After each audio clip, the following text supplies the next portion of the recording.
Un principio judío fundamental es la fe en los sabios, Emunat Jajamim. ¿De qué se trata? ¿Le debemos obediencia ciega a las autoridades? ¿Se trata del respeto a la sabiduría o una forma judía de control social? ¿Nuestro rol se limita a ser ovejas en un rebaño? De estos temas vamos a estar hablando hoy en Final Abierto. Bienvenidos, mi nombre es Jacob Lipsik. Y mi nombre es Jonathan Berim. Y les agradecemos, como siempre, que nos sigan, Sí. la repercusión, los comentarios. Los comentarios en YouTube son muy buenos también. Sí.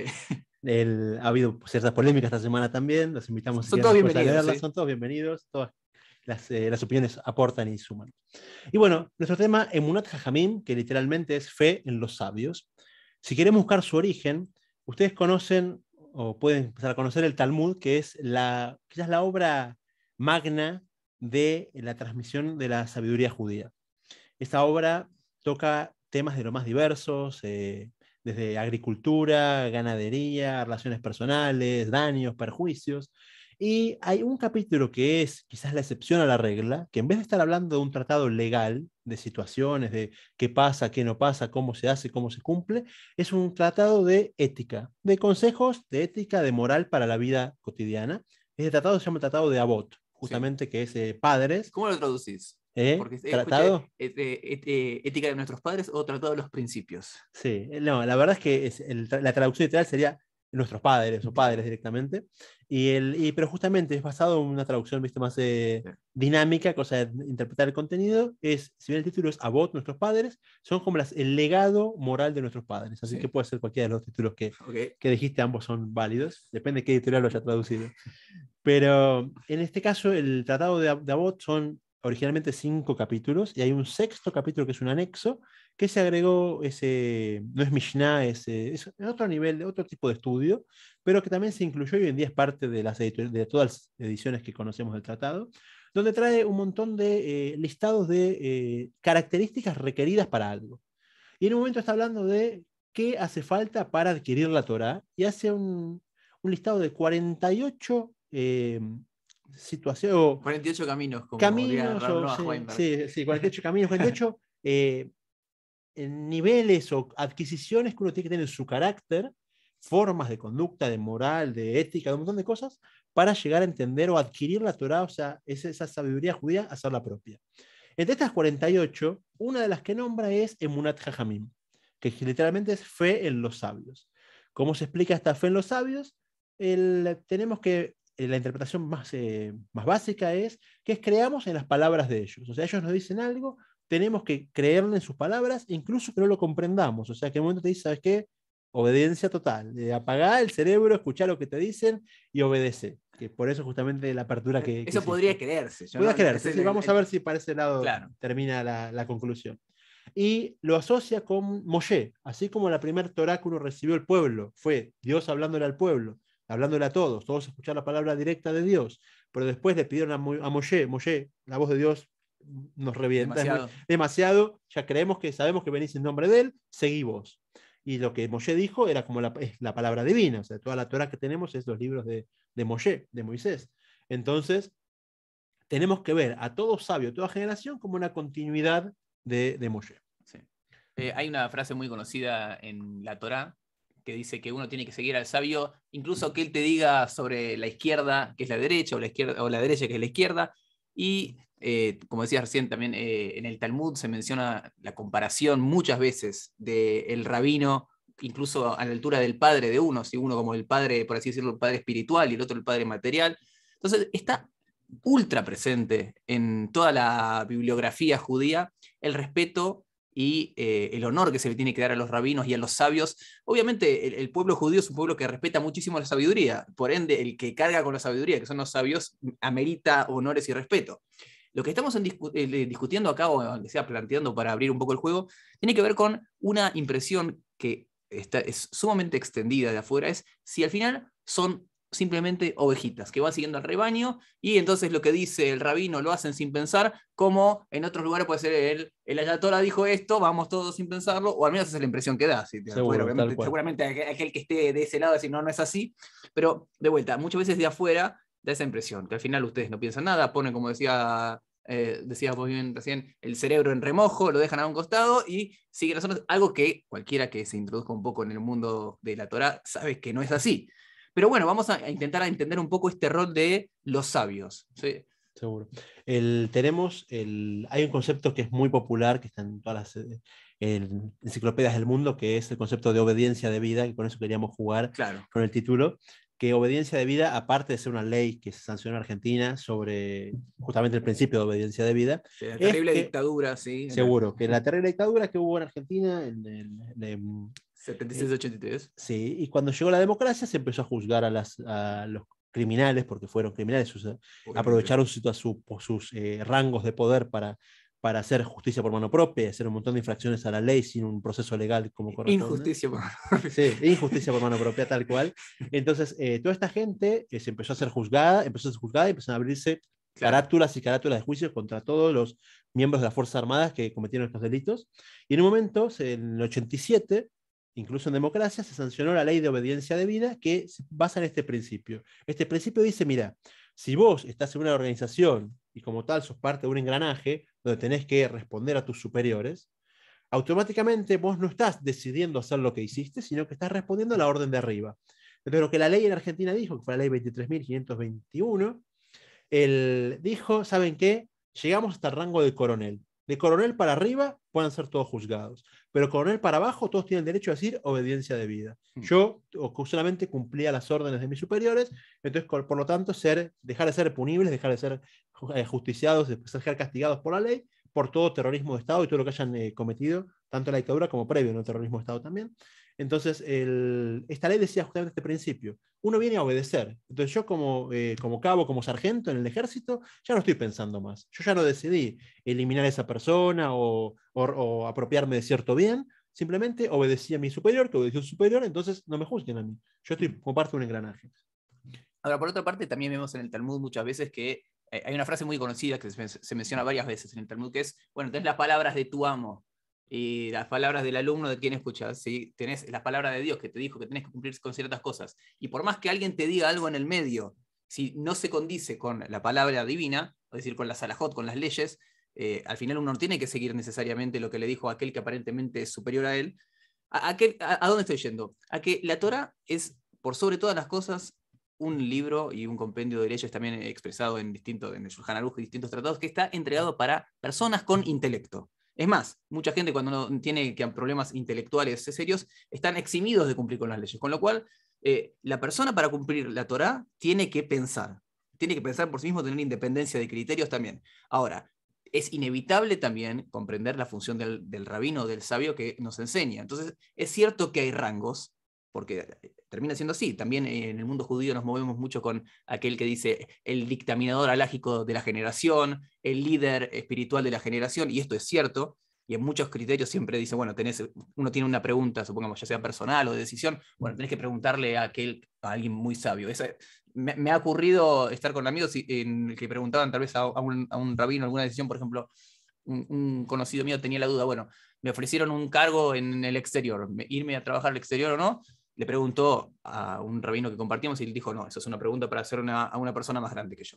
Porque evidentemente comprendemos y creemos que aquel que ha estudiado mucho tiempo, todavía se ha convertido en un sabio, posee una capacidad, una claridad de visión mucho más profunda y más amplia que la que tenemos nosotros.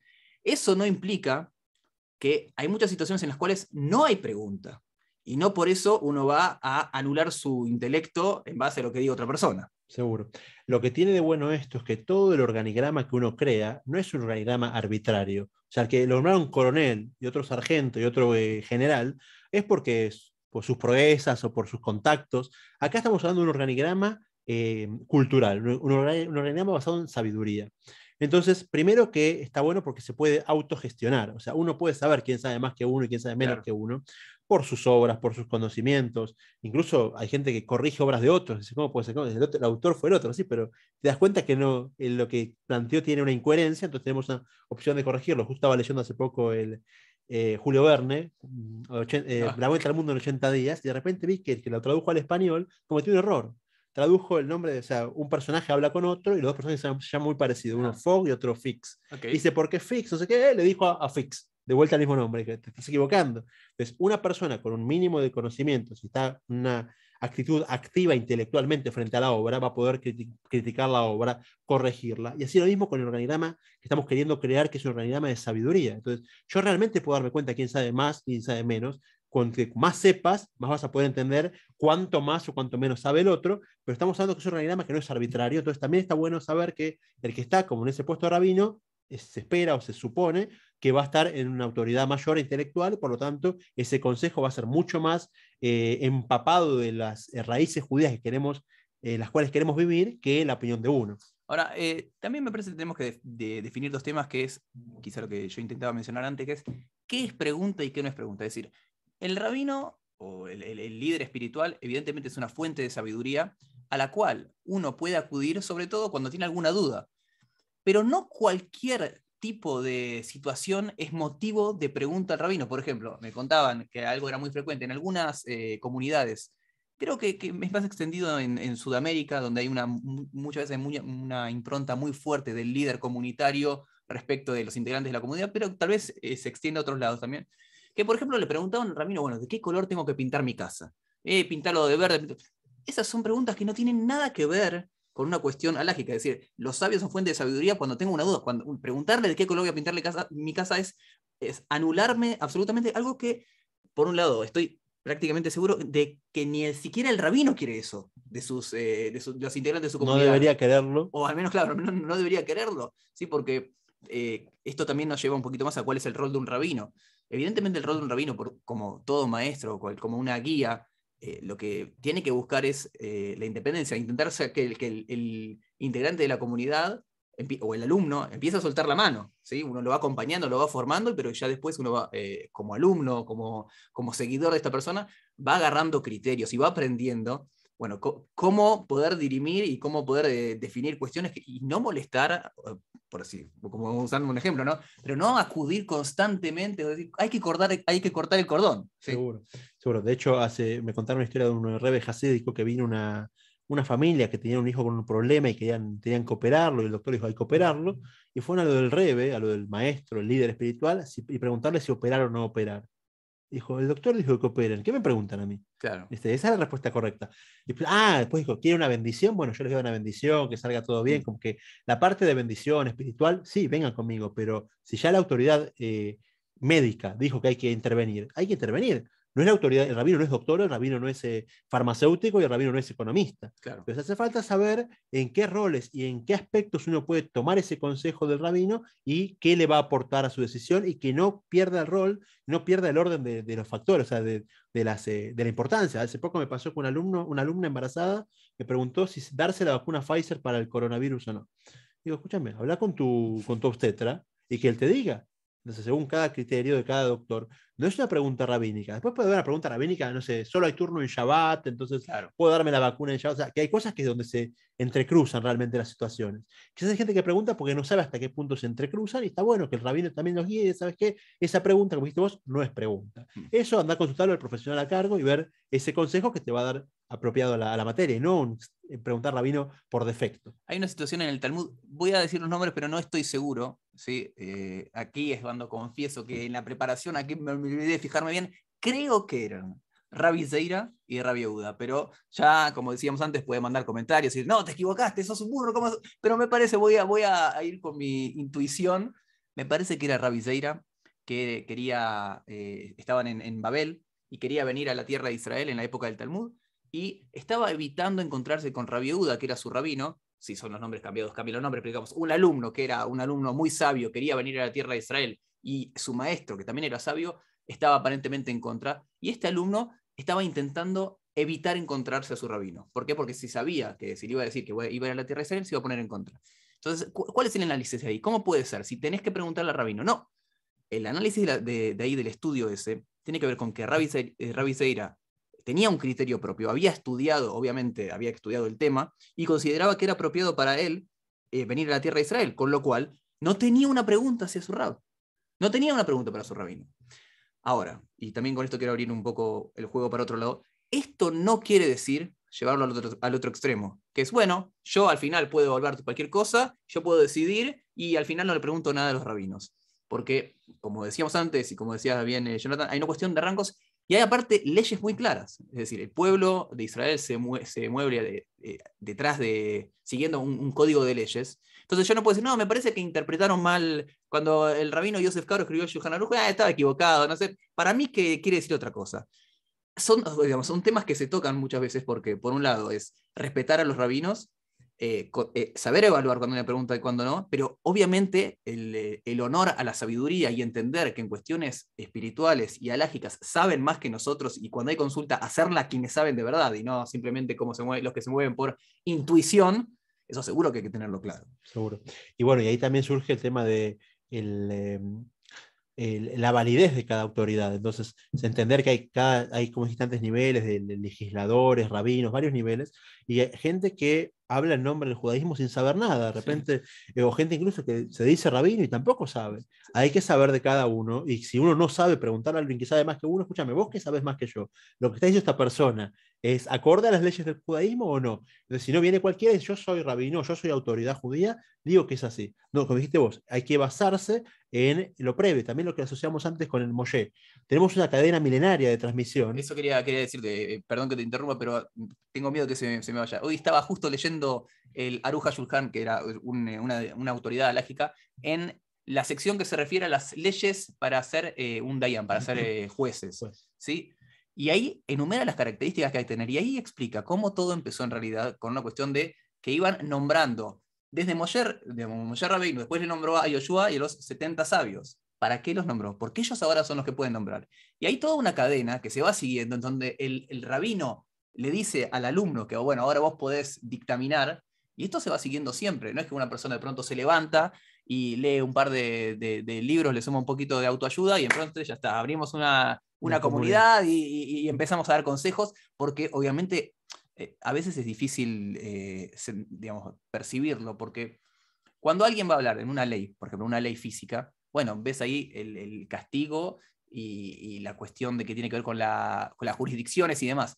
En la parte espiritual, tiene que ver con, bueno, quizá uno no lo ve las cuestiones de inmediato, pero obviamente que las decisiones alágicas, aquel que cree, afectan a la cuestión espiritual. Entonces, cuando uno le pregunta a alguien que no sabe nada, está inconscientemente afectando también a la parte espiritual de su vida, y en esto es algo, a título personal, hago responsable a los que dan las órdenes, no aquel que consulta. Aquel que consulta está buscando algo. Cuando está buscando sabiduría. Claro, está buscando sabiduría. El problema es, bueno, poder averiguar un poco a dónde estamos yendo a buscar, ¿no? Seguro, seguro. Porque de hecho cambia realmente la propuesta, cambia la idea y cambia la autoridad. Lo que vos dijiste vos en su momento se llamó smijá. Claro. Cuando era un rabino ordenando. Me enseñaste a evitar las palabras. Sí, no, pero hubo un quiebre en la historia porque al principio había un rabino ordenando a otro, claro, hasta que la semijá se anuló. Los romanos provocaron que la semijá se anule. De hecho, prohibieron que un rabino nombre a otro justamente para cortar esta cadena y terminarla. Empezó a ser clandestino y hubo una situación. Y hoy en día, si bien no hay una semijá formal, hay una semijá que es algo que convalida a nivel social. De repente una persona es convalidada por su sabiduría. Un ejemplo para darles. Había un rabino en Europa que se llamaba Abraham Yeshaya Karelitz, conocido después como Hazon Ish por la obra que él hizo. El hombre fue un autodidacta toda su vida, si bien una familia de rabinos. De hecho, estamos en meter el tema de las castas. O sea, no estamos hablando acá de hay castas como claro, que hace la sociedad india, que el que es rabino va a ser rabino, el que es alumno va a ser alumno. La idea es que todos los alumnos lleguen a crecer y ser a rabinos o ser autoridades en su propia vida. Pero no es cuestión de casa, sino que justamente es algo muy democrático, porque todos pueden acceder a la información. De hecho, cuando tiene un rabino que no sabe si está dando bien o no la información, abrí el libro, abrí vos, accede directo a la fuente. Escúcheme, usted rabino me dice que es rabino y yo leo la fuente, si lo que usted dice se contradice con lo que está escrito, con lo que las fuentes que venimos transmitiendo hace decenas de años, cientos de años o milenios. Entonces, vemos cómo la misma sociedad puede convalidar a una persona o desautorizarla. Este Abraham Yeshaya Karelitz estaba viviendo en Europa, nació en lo que hoy en día es Bielorrusia, y si bien fue, como dijimos antes, familia de rabinos, su formación trató de ser en Brisk no le gustó, era un centro de estudios, Brisk no le gustó, se fue de ahí, estudiaba en la casa solo, y se convirtió en una luminaria del pueblo judío, desde el anonimato y buscando el anonimato, porque normalmente uno busca el prestigio, claro, busca que todos me conozcan. El hombre buscaba que no lo conozcan, se sentó en una casa a estudiar profundamente, no tuvo hijos, se dedicó al estudio, al escribir. No tuvo hijos no porque no quiso. No, porque no quiso, la naturaleza, Dios no lo dotó, claro, de ese mérito. Y tuvo muchos alumnos. Tuvo muchísimos, tal cual, que son otro tipo de hijos, claro, hijos espirituales. Y de repente el hombre decidió hacer alianza a Israel con su esposa, se fueron a vivir a Bnei Brak, donde Bnei Brak no es lo que era hoy en día. Fundaron, o sea, son los padres de Bnei Brak, Fue por así antes decirlo. que esté el Estado de Israel.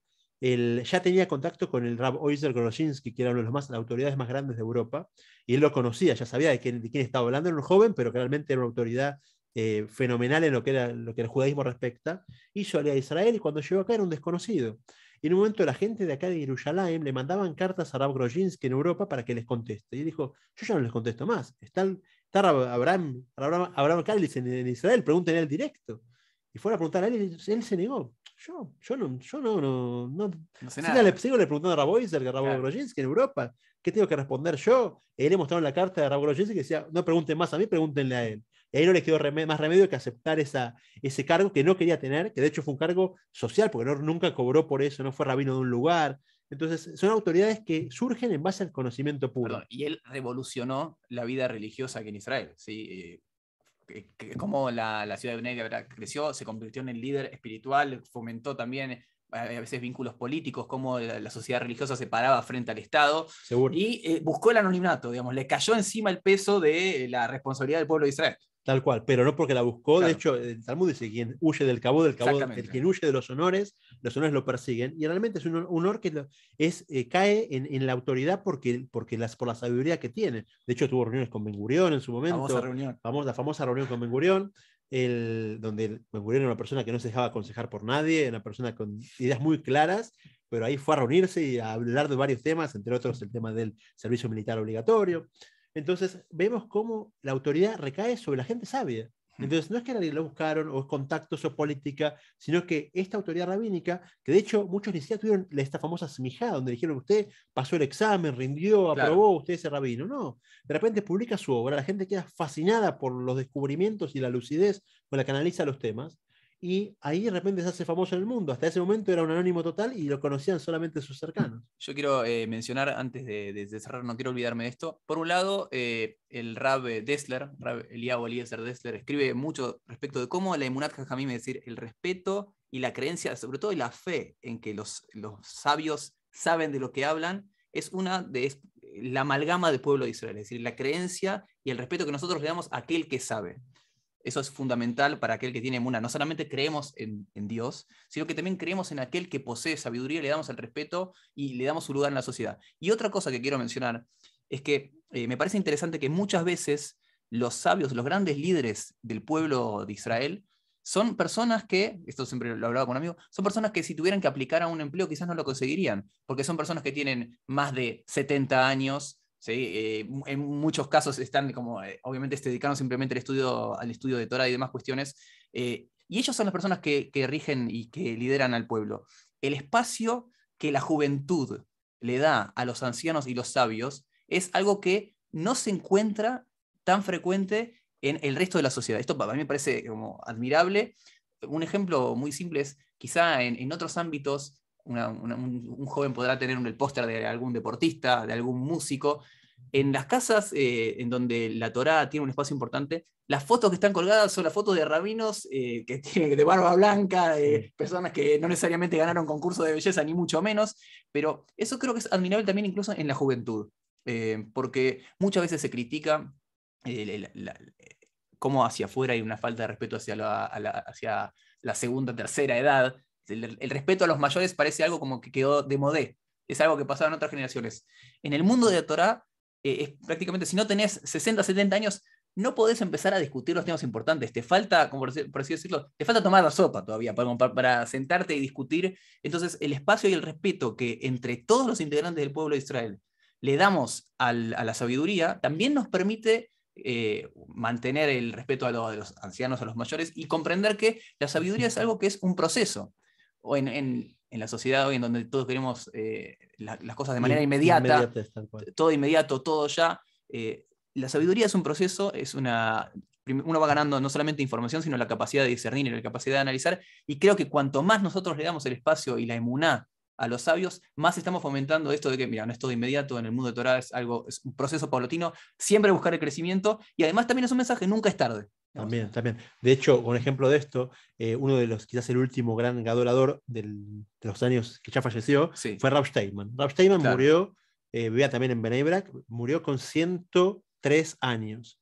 Y este hombre, si bien era un gran sabio y la gente lo reconocía como sabio, lo asignaron a un cargo que quizás era menor, porque era el director en la famosa yeshiva de Ponevitz, era el director de las partes jóvenes, Claro. o sea, como que era el director de la primaria, Claro. en ese caso. ¿Viste? Como director de primaria está bien, la autoridad está en el claustro universitario, no está en la primaria. Exacto. Lo pusieron ahí y estuvo toda su vida dedicado a los jóvenes y a formar jóvenes, incluso que su diferencia de edad ya era muchísima con respecto a los jóvenes, seguía formando jóvenes hasta que él nació en el 1914.